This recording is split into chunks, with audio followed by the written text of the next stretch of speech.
வணக்கம் நேயர்களே, கடலூர் டிவி நேயர்களுக்கு லட்சுமணா அன்பு வணக்கங்கள். இப்போ நம்ம பார்க்க போகிறது வார ராசி பலன் 27ஆம் தேதியிலிருந்து 2ஆம் தேதி வரை இப்படி இருக்க போதான்னு பார்க்க போகிறோம். ஸோ எப்போதுமே சொல்கிறதாங்க, ராசிக்கு பார்க்குற லக்னத்துக்கு பார்க்க ரொம்ப பர்ஃபெக்டாக இருக்கும். உதாரணமாக ஒரு மகர லக்னம் விருச்சிக ராசினா நீங்கள் விருச்சிக ராசிக்கான பலன்களை பார்க்குறோம், மகர ராசிக்கான பலன்களை பார்க்கும்போது ரொம்ப பர்ஃபெக்டாக இருக்கும்.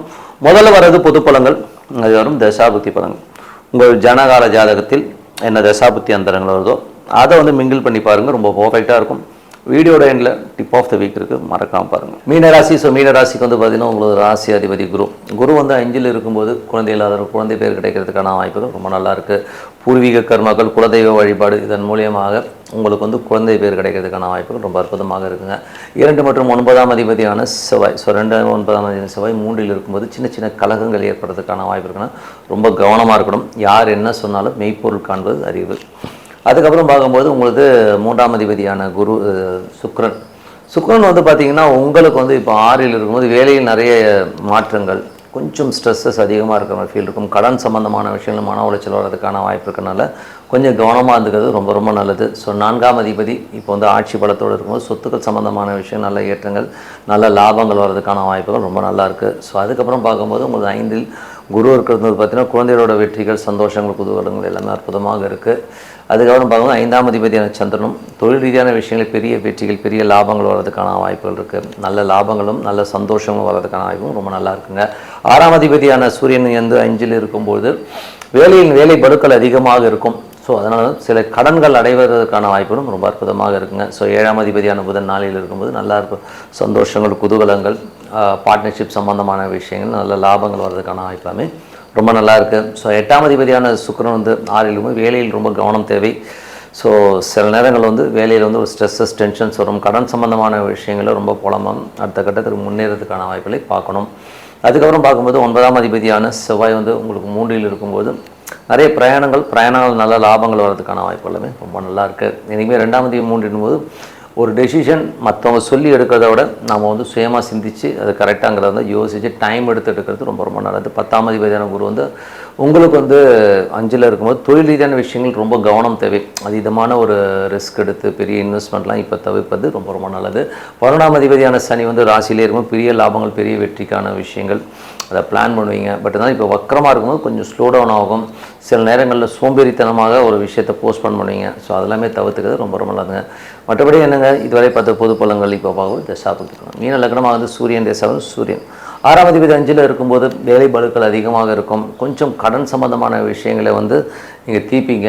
உடல் ரீதியான விஷயங்கள் பிரச்சனை நீங்குவதற்கான வாய்ப்பு எல்லாமே ரொம்ப நல்லா இருக்குது. ஸோ மீன லக்னமாக வந்து சந்திர தசாபதி, சந்திரன் நல்ல லாபங்கள், நல்ல ஏற்றங்கள் வர்றதுக்கான வாய்ப்புகள் ரொம்ப நல்லா இருக்குது. மீன லக்னமாக வந்து செவ்வாய் தசாபதினா செவ்வாய் வந்து 4 9ஆம் அதிபதி. ஸோ அது வந்து பார்த்திங்கன்னா உங்களுக்கு 2 9ஆம் அதிபதியான சந்திரன் வந்து செவ்வாய் வந்து 3ல் இருக்கும்போது சின்ன சின்ன கலகங்கள் ஏற்படும். ஸோ அதனால் கொஞ்சம் கவனமாக இருந்துக்கிறது ரொம்ப ரொம்ப நல்லது. பேசும்போது ரொம்ப ரொம்ப கவனம் தேவை. அதுக்கப்புறம் பார்க்கும்போது மீன லக்னமாக வந்து ராகு தேசம், ராகு 12ல் இருக்கும்போது பெரிய ஆசைகள், தூங்க விடாத அளவுக்கு ஒரு பெரிய ஆசை வந்து உங்களை வாட்டும். ஸோ அதனால் எதாக இருந்தாலும் கொஞ்சம் ரிலாக்ஸாக எடுத்துக்கோங்க. ரொம்ப பெருசாக போட்டிங்கன்னா நைட்டு தூங்காமல் இருந்தீங்கன்னா நாளைக்கு வந்து நம்ம ஒர்க் பண்ணும்போது கண்டிப்பாக அது டிஸ்டர்பன்ஸை ஏற்படுத்துங்கிறது வந்து மனசில் வச்சுக்கோங்க. மீன லக்னமாகிறது குரு தசாபுத்தி. குரு வந்து பார்த்திங்கன்னா உங்களுக்கு 5ல் வந்து உச்சமாக இருக்கும்போது தொழில் ரீதியான விஷயங்களில் பெரிய பெரிய எஃபோர்ட், பெரிய பெரிய முதல் போடுவதை தவிர்த்துக்கிறது ரொம்ப ரொம்ப நல்லது. மற்றபடி குழந்தைகளோட வளர்ச்சி எல்லாமே ரொம்ப சந்தோஷமாகும். குழந்தை இல்லாதவர்களுக்கு குழந்தை பேர் கிடைக்கிறதுக்கான வாய்ப்பு, குலதெய்வ பிரார்த்தனை மூலியமாக குழந்தை பேர் கிடைக்கிறதுக்கான வாய்ப்பு எல்லாமே ரொம்ப நல்லாயிருக்கு. மீன லக்னமாகிறது சனி தசாபுத்தினா சனி வந்து பெரிய லாபங்களை நோக்கி உங்கள் எண்ணங்கள் சொல்லும். ஸோ அதனால் வந்து ஏதாச்சும் பெருசாக சாதிக்கணுங்கிற எண்ணங்கள்லாம் கண்டிப்பாக ஏற்படும்.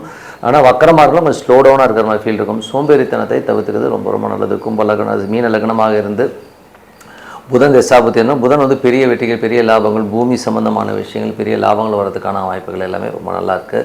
அதனால் நல்ல ஒரு பெரிய லாபங்களும் பெரும் பணம் வர்றதுக்கான வாய்ப்பும் ரொம்ப நல்லா இருக்குது. மீன லக்னமாக வந்து கேது தேசாவும் கேது 6ல் இருக்கும்போது எதிர்களை தகத்தெறிஞ்சு ஒரு பெரிய லெவலில் முன்னேறதுக்கான வாய்ப்புகள் எல்லாமே ரொம்ப நல்லா இருக்குங்க. ஸோ இப்போ மீன லக்னமாக வந்து சுக்கிர தசாபுத்தினா சுக்கிரன் வந்து வேலை விஷயங்கள் ரொம்ப கவனமாக இருக்கணும்.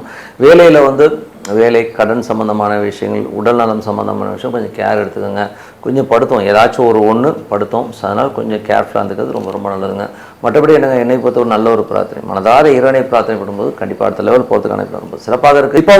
டிப் ஆஃப் த வீக்கில் வந்து இப்போ நம்ம பார்க்க போகிறது வந்து பார்த்திங்கன்னா பௌர்ணமி வழிபாடு. ஸோ பௌர்ணமி வழிபாடுங்கிறது வந்து ரொம்ப முக்கியமான ஒரு வழிபாடுங்க. சித்தர்கள் வந்து வழிபாடு வந்து அதுவும் சித்தர்கள் சமாதிகளுக்கு போயிட்டு நம்ம வந்து வழிபாடு பண்ணும்போது சிறப்பான பலன், ரொம்ப அற்புதமான பலன்கள் இருக்கும். ஸோ யார் யாரில் தான் வந்து இது வந்து ரொம்ப பெருசாக கை கொடுக்கும்னா, எப்போதுமே வந்து பிறந்ததுலேருந்தே ஒரு நோய்வாய்ப்பட்டுட்டு இருக்கேன், பிறந்ததுலேருந்தே எனக்கு கடனை விட்டு நான் வெளியில் வரவே இல்லை, ஏதோ ஒரு ட்ராப்பில் மாட்டின மாதிரி இருக்குது, எனக்கு வந்து எதுவுமே தெரியல, நாளைக்கு என்ன பண்ணுவேனே தெரியாது, என்ன ஐடியாவும் கிடையாது, எந்த ஒரு பிளானும் கிடையாது, ஒரு மாதிரி கண்ணை கட்டின மாதிரி இருக்கு அப்படிங்கிறவங்க, ஸோ இந்த மாதிரி ஆட்கள், கடன் தீராதவர்கள், ஸோ இவங்களுக்கெல்லாம் வந்து பௌர்ணமி அன்று ஒரு சித்தர் சமாதிகளுக்கு சென்று போய் வழிபாடு பண்ணுறது ரொம்ப சிறப்பான பலன்களை கொடுக்கும். அதுவும் வந்து பார்த்திங்கன்னா உங்கள் ஜாதகத்தில் குரு கேது ஒரே கட்டத்தில் இருக்குது, இல்லை குரு கேது பார்வை இருக்கிறது, குரு கேது நட்சத்திரம், கேது குரு நட்சத்திரத்தில் இருக்குது. ஸோ இந்த மாதிரி ஒரு காம்பினேஷனில் உங்கள் ஜாதகத்தில் இருந்ததுன்னா